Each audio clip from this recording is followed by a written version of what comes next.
힘이 없고 연약한 우리이지만 우리와 함께 하시는 그 하나님께 소망을 두고 우리 한 주간도 승리하며 살아가는 우리 모든 성도님들 되기를 바랍니다. 아멘. 오늘 우리가 보게 되어지는 이 본문은 이 족보에 대한 내용입니다. 에서에 대한 그 족보의 내용인데, 이 족보에 대한 내용이다 보니까 대부분 사람들의 이름이 쭉 나옵니다.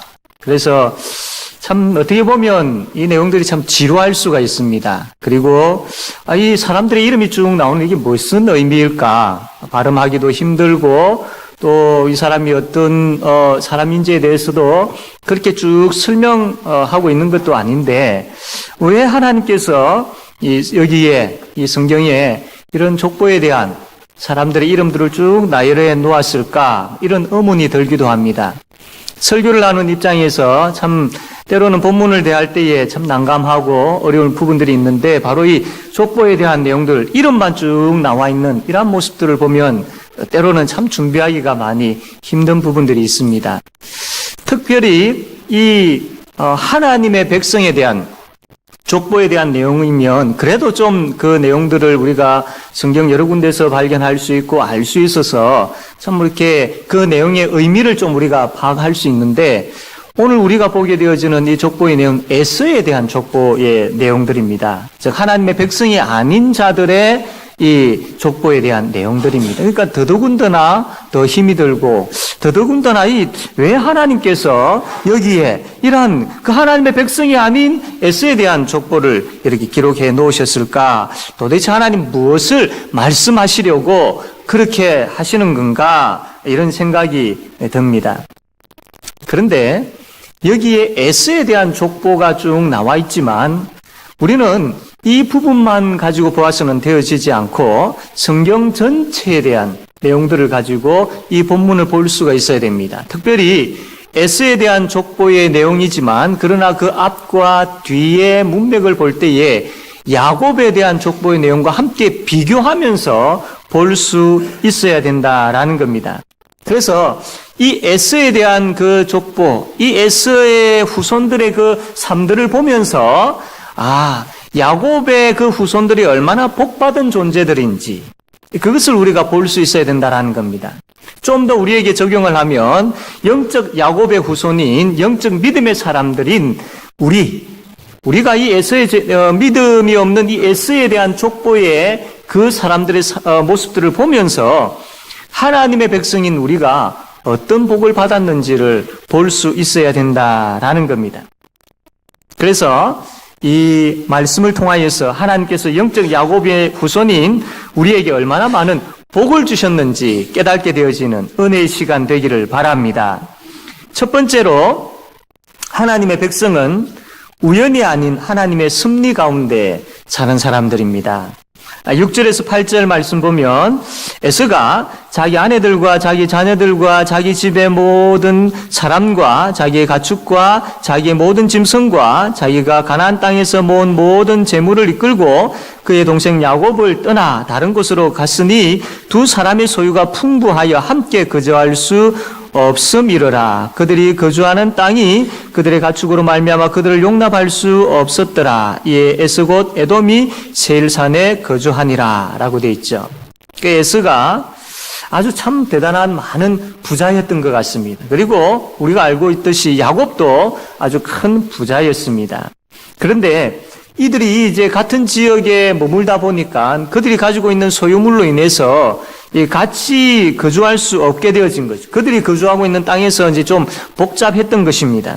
그래서 이 에서는 자기의 모든 소유를 다 이끌고 가나안 땅을 떠나게 되어집니다.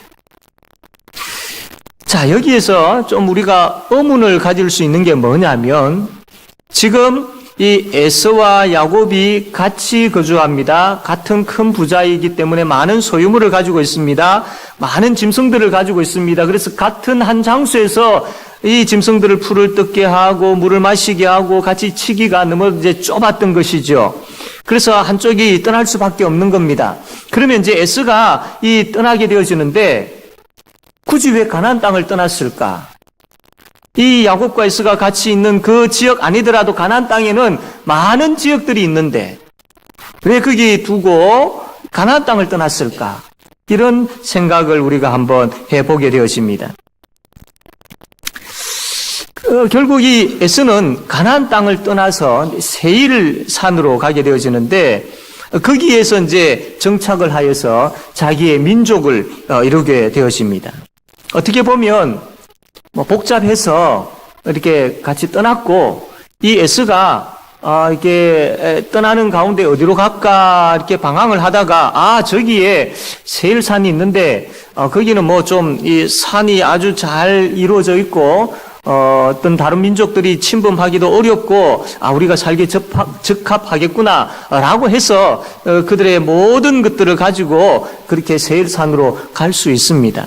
그래서 거기에 정착할 수 있습니다. 그러나 이 사건은 단순한 사건으로 보아서는 되지 않습니다.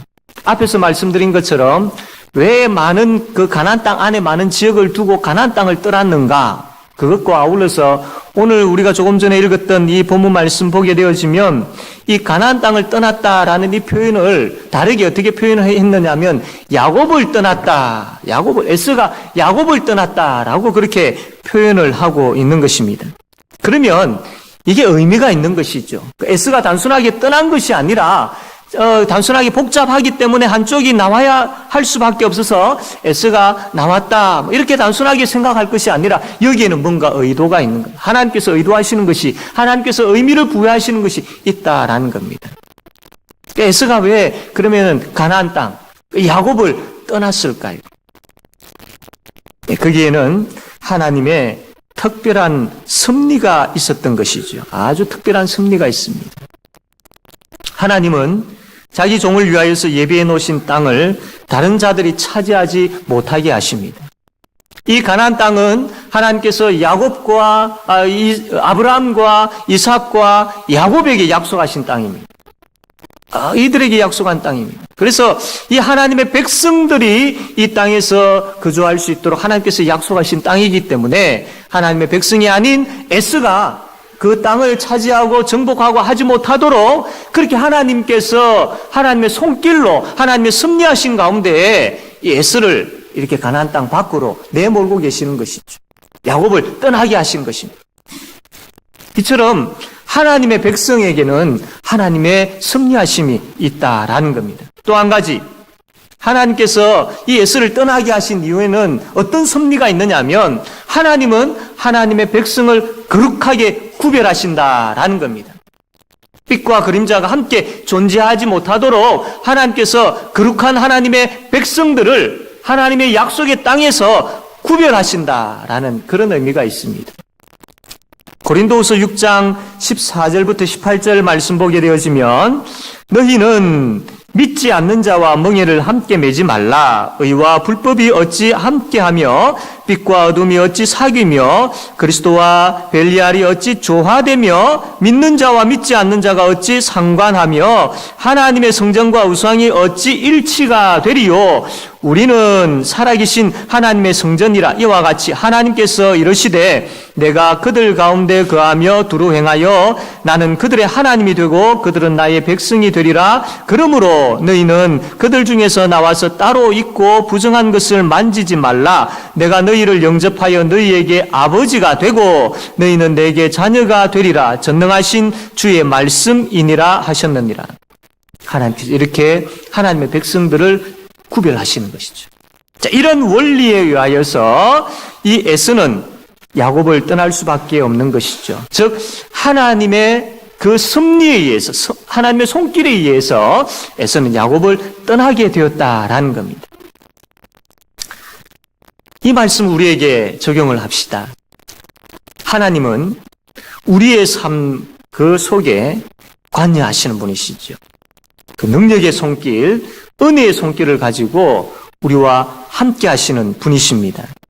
그러므로 우리가 살아가는 과정에 있어서 겪게 되어지는 일들, 좋은 일이든 안 좋은 일이든 우리가 살아가면서 걸어가는 그 발걸음들, 만나는 사람들, 또 일어나는 여러 가지 많은 사건들, 그것을 그냥 보았으면 되지 않는다. 우연이라고 여기서도 되지 않는다라는 겁니다. 그냥 그 겉모습만 보고 판단해서는 안 된다라는 겁니다. 하나님께서 이러한 것들을 통하여서 나에게 하시고자 하는 일이 있다라는 겁니다. 하나님께서 이러한 일들을 통하여서 나의 믿음을 더욱더 성숙시키고자 하시는 그러한 하나님의 거룩한 뜻이 있다라는 겁니다. 하나님께서 이러한 일들을 통하여서 나를 믿음의 사람으로 더욱더 온전하게 세우고자 하시는 그런 뜻이 있다라는 겁니다. 그래서 겉모습만 보고 판단하는 것이 아니라 하나님의 섭리를 볼 수 있어야 됩니다. 그 가운데 하나님 역사하시는 그 하나님의 손길을 경험할 수 있어야 되는 거예요. 믿음의 눈이 있어야지. 믿음의 눈. 그래서 믿음의 눈을 가지고 이것을 보실 수 있어야 된다라는 겁니다.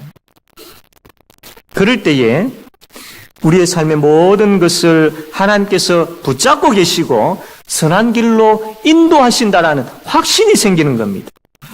그래서 하나님을 신뢰하게 되어지고 감사하게 되어지고 찬양할 수 있게 되어지는 것이죠. 만약에 하나님의 손길이 나에게 있다, 즉 하나님의 섭리하심 가운데 내가 살아간다라는 이 믿음이 없다면 불안할 것입니다. 두려울 것입니다. 그러나 하나님의 섭리 가운데 그분의 능력의 손으로 나를 붙잡고 계시고 지금 내가 걸어가고 있는 이 길도, 지금 내가 겪고 있는 이 일들도 하나님의 계획하심 가운데에, 하나님의 뜻하심 가운데 결국은 선한 길로 인도하시는 그 하나님의 은혜가 있다라는 확신이 있을 때에 얼마나 감사합니다. 그 하나님을 신뢰하게 되어지는 것이죠. 또한 하나님의 섭리하심이 내 인생 가운데 있다라는 이 확신이 있을 때에, 믿음이 있을 때에 어떤 풍파들이 온다 할지라도, 어떤 위기가 온다 할지라도, 어떤 염려와 걱정거리가 나를 휘감는다 할지라도 여러분 결코 흔들리지 아니합니다. 그 가운데서도 평안을 누릴 수 있고 감사하게 되어질 수 있다라는 것이죠. 하나님의 섭리하심을 믿는 자에게 하나님의 손길이 나의 인생 전반적인 모든 부분들에 있어서 그 손길이 나를 붙잡고 계시고 그 손길의 능력이 나와 함께한다라는 이 믿음이 있을 때에, 하나님의 섭리를 믿을 때에 이러한 평안을 누리게 되어질 줄로 믿습니다. 이러한 하나님의 섭리를 믿는 그런 모든 성도님들 다 되어지기를 바랍니다. 요셉이 형들에 의해서 애굽의 노예로 팔려갔지요. 그것도 참 억울한데 거기에서 누명을 써가지고 감옥에 가게 되었습니다. 얼마나 억울합니까? 참 이러한 기구한 삶이 또 어디에 있겠습니까? 그런데 나중에 이제 요셉이 애굽에 가서 이제 결국 나중에 총리가 되어지죠. 그러면서 자기의 인생을 되돌아보면서 이렇게 이야기를 합니다. 창세기 45장 5절에서 8절 말씀 보면 요셉이 이야기하는 건데요. 이 요셉이 이제 자기 형들을 만납니다. 이 어떻게 보면 요셉에게 있어서는 원수지요. 그 형들에 의해서 노예로 팔리게 되어지고 감옥에 가게 되어지고 참 많은 힘든 일들을 겪었던 거예요. 그래서 나중에 총리가 되어져서 요셉이 형들과 만났을 때 그 형들이 얼마나 두려웠겠습니까? 요셉이 우리에게 이제 보복하지 아니할까 그런 두려움들이 있겠죠. 그렇게 두려워하고 있는 형들에게 요셉이 뭐라고 이야기하느냐 하면 이렇게 이야기합니다. 당신들이 나를 이곳에 팔았다고 해서 근심하지 마소서, 한탄하지 마소서. 하나님이 생명을 구원하시려고 나를 당신들보다 먼저 보내셨나이다. 이 땅에 2년 동안 흉년이 들었으나 아직 5년은 밭갈이도 못하고 추수도 못할지라 하나님이 큰 구원으로 당신들의 생명을 보존하고 당신들의 후손을 세상에 두시려고 나를 당신들보다 먼저 보내셨나니 그런즉 나를 이리로 보낸 이는 당신들이 아니요 하나님이시라. 이 요셉이 마음이 참 착해가지고 온유해가지고 그냥 뭐 형님들 내가 용서해 줄게요 이런 차원이 아니다라는 겁니다. 이런 차원이 아니다라는 거예요. 요셉이 이 자신의 삶을 돌아볼 때에 내 인생 가운데 하나님의 섭리가 있었구나. 하나님의 섭리가 있었구나.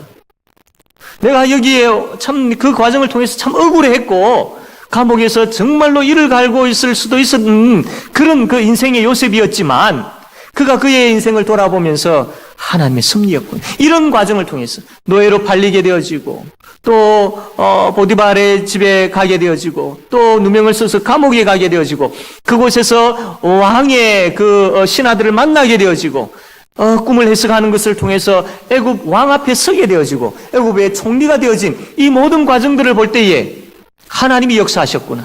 하나님이 역사하셨구나. 그 이유는 지금 이 큰 가뭄으로 인하여서 이스라엘 백성들이 굶어 죽게 되어지는 그런 위기가 처하게 되어지는데 하나님께서 이것을 미리 아시고 이 요셉을 애굽으로 보내시고 총리가 되게 하셔서 이스라엘 백성들이 굶어 죽지 않도록 거기에서 건져주시기 위해서 이 요셉을 지금 준비시키셨고 도구로 사용하셨다라는 것. 요셉이 이걸 알게 되어졌던 것이죠. 요셉이 이것을 깨닫게 된 것입니다. 그래서 나를 당신들보다 먼저 이곳에 보냈다. 그래서 나를 이곳으로 보낸 분들은 당신들이 아니라 하나님이시다. 나의 인생은 하나님의 손에 이끌려가는 인생이다. 라고 그렇게 이야기하고 있는 것입니다. 만약에 요셉이 그 하나님의 섭리를 생각하지 않았다면 얼마나 억울했겠습니까? 그 형들에 대한 미움의 마음도 얼마나 컸겠습니까? 분이 막 계속 올랐겠죠. 그래서 참 그 분을 이기지 못하고 마음의 병 안 들었겠습니까? 그러나 요셉은 거기에 머물지 않았습니다. 거기에 빠지지 않았습니다.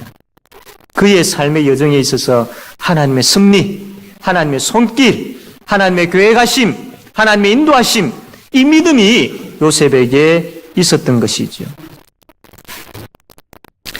우리에게 일어나는 그 일들을 그냥 보아서는 되지 않습니다. 그러면 참 힘이 듭니다. 때로는 두렵습니다. 때로는 염려가 되어지죠. 그냥 그 모습만 보시지 마십시오. 하나님을 생각하십시오. 그 속에서 역사하시는 하나님의 손길을 생각하십시오. 이러한 것들을 통하여서 정금같이 나를 세우시고자 하는 그 하나님의 계획을 생각하십시오. 선한 목자이시며 우리의 좋은 아버지가 되시는 그분이 그냥 이 상태 그대로 내버려두지 아니하시고 이 일들을 통하여서 나를 정금같이 세우신다라는 그 믿음을 가지십시오. 나의 인생은 그냥 나 혼자만 걸어가는 인생이 아니라 하나님의 손길이 있다. 하나님의 손길.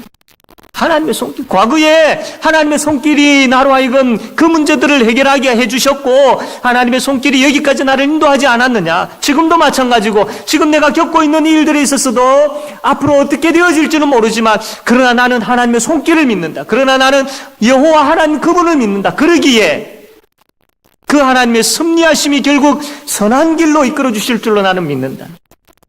그럼 이 믿음으로 인하여서 얼마나 평안을 누리게 되어지겠습니까? 우리에게는 우연이 없습니다. 하나님이 계십니다. 하나님의 계획하심과 하나님의 사랑하심, 그것이 우리에게 있습니다. 이 한 주간도 하나님의 손길이 있음을 믿고 하나님을 신뢰하고 하나님을 의지합시다. 하나님 생각하려고 많이 힘을 씁시다. 그래서 그분이 우리를 어떻게 인도하시는지를 경험하며 결국 찬송하게 되어지는 그런 복된 인생들 다 되어지기를 바랍니다. 두 번째로 하나님의 백성은 지붕 위의 잡초가 아니라 시냇가에 심겨진 나무로서 살아가게 되어집니다. 15절과 또 31절에서 33절 말씀 보면 에서 자손 중 족장은 이러하니라. 에스의 장자 엘리바스의 자손으로는 대만 족장, 오말 족장, 스보 족장, 그나스 족장과 하면서 쭉 족장에 대한 이야기. 그 에스의 후손 가운데 많은 족장들이 있는데 그 족장 이름들이 쭉 나옵니다. 그리고 31절로 넘어가면 이스라엘 자손을 다스리는 왕이 있기 전에 에돔 땅을 다스리던 왕들은 이러하니라 라고 하면서 이제 이 에스의 후손 가운데 그 왕들의 이름들을 쫙 나열을 하고 있습니다. 하나님께서 이삭에게 어떤 약속을 하셨느냐면 창세기 25장 23절 보면 이런 약속을 하셨습니다. 여호와께서 그에게 이르시되 두 국민이 내 태중에 있구나. 두 민족이 내 복중에서부터 나누이리라. 이 족속이 저 족속보다 강하겠고 큰 자가 어린 자를 섬기리라 하셨더라. 그러니까 하나님께서 이삭에게 약속하신 게 그 너의 아내의 그 태중에 두 민족이 있다. 두 나라가 있다. 라고 이야기를 합니다. 그 두 나라가 어떤 민족, 어떤 나라입니까? 예, 에스의 민족, 야곱의 민족. 그걸 이야기하는 거예요. 에스의 나라, 야곱의 나라를 이야기하는 겁니다. 이렇게 두 나라가 나중에는 그 약속의 말씀처럼 세워지지요. 에스의 나라, 아주 강한 나라가 됩니다. 조금 전에 보았듯이 많은 족장들이 있을 정도로, 그리고 이스라엘에는 뭐 이 왕에 대한 생각은 전혀 하지 않았던 그런 시기에 이 에스는 이 족장들 뿐만 아니라 왕을 세울 정도로 그 민족을, 그 나라를 아주 든든하게 그리고 아주 강력하게 그렇게 번창시켰던 것이죠. 에서의 나라가 아주 번창하게 되었습니다. 그 세일산으로 갔다고 했는데 그 세일산은 아주 요새입니다. 요새. 어떤 적들도 침범하기 어려운 그런 요새입니다. 그런 환경 가운데서 그리고 이 족장을 세우는 이 족장 한 사람이 한 1000명을 거느리는 그런 그 역할을 하는 사람이 족장이죠. 뭐 수많은 족장들이 있었던 것은 그 에스에 속한 사람들이 많았다라는 겁니다.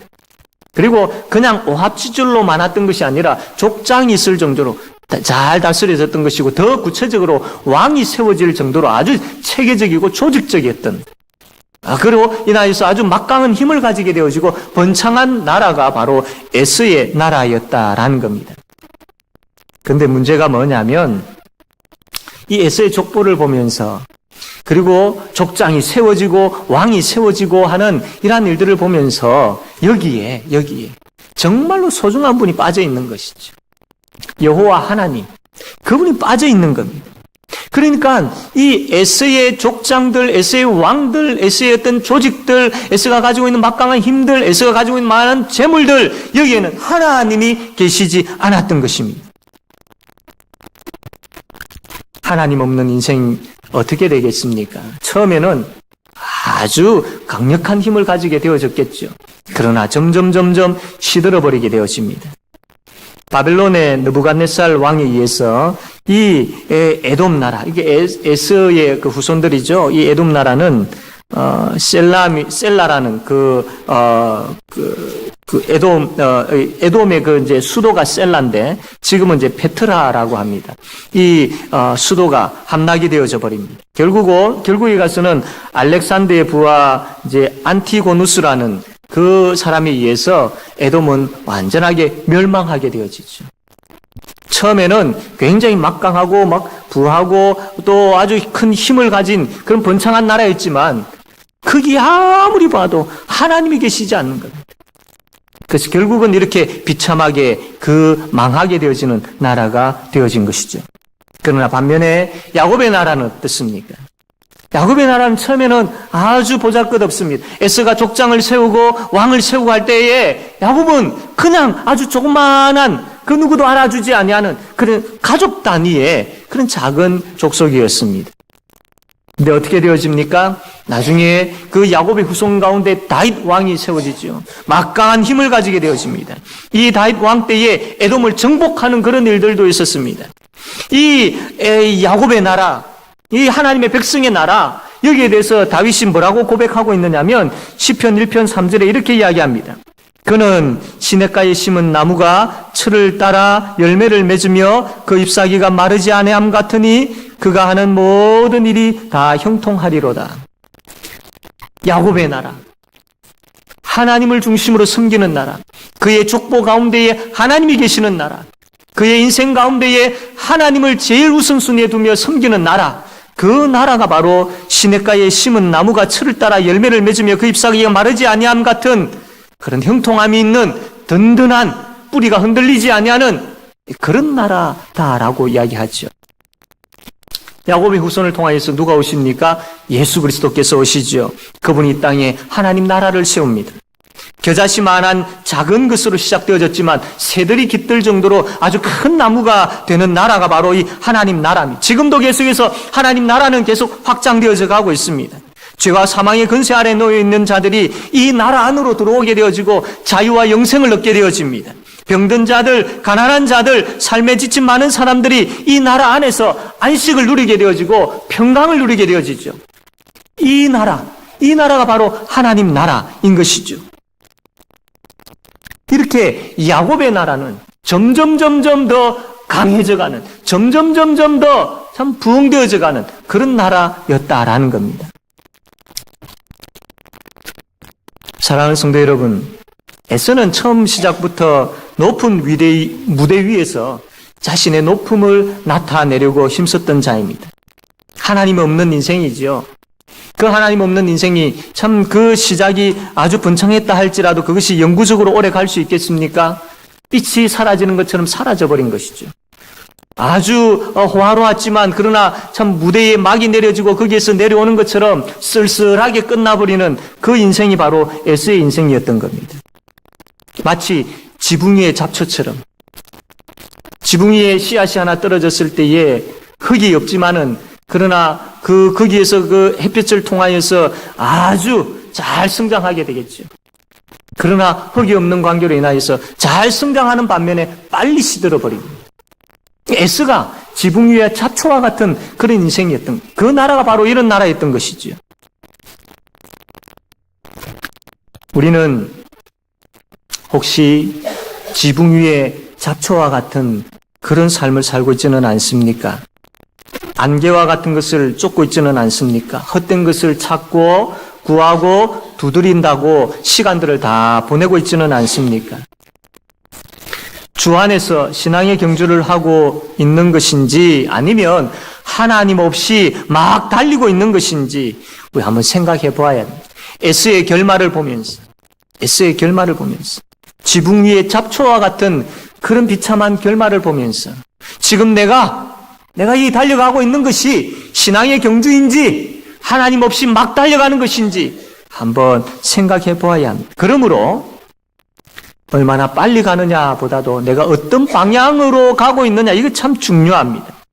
에서는 가나안 땅을 떠났습니다. 방황하다가 세일산을 향하여 나아갔습니다. 거기에서 열심히였습니다. 자기의 유익을 위하여, 자기의 배를 위하여서 빨리 아주 많은 것들을 이루려고 했습니다. 열심히 하는 가운데 결국은 많은 수확을 얻게 되어지고 좋은 조직들을 이루게 되었습니다. 그러나 하나님 없는 그러한 인생들이었기 때문에 바람에 나는 겨와 같이 다 흩날려 버렸습니다. 야곱은 베델을 향하였습니다. 분명한 방향이 있었습니다. 신앙의 분명한 방향이 있었습니다. 그 베델에는 지난 우리가 말씀을 들은 것처럼 하나님의 약속이 있는 땅이요, 하나님의 은혜가 있는 땅이었습니다. 야곱은 그 길을 향하여서 방향을 정했습니다. 그리고 그 방향을 향하여서 한 걸음씩 나아갔던 것입니다. 야곱은 그 길이 바로 살 길이요, 그 길이 형통한 길임을 알았던 겁니다. 사랑하는 성도 여러분, 분명한 방향을 가지셔야 됩니다. 우리가 살아가는 가운데에 아무런 방향 없이 그냥 살 것이 아니라 분명한 방향이 있습니다. 영적 베델이라는 그 분명한 그 목적, 분명한 방향이 우리에게 있어야 된다라는 겁니다.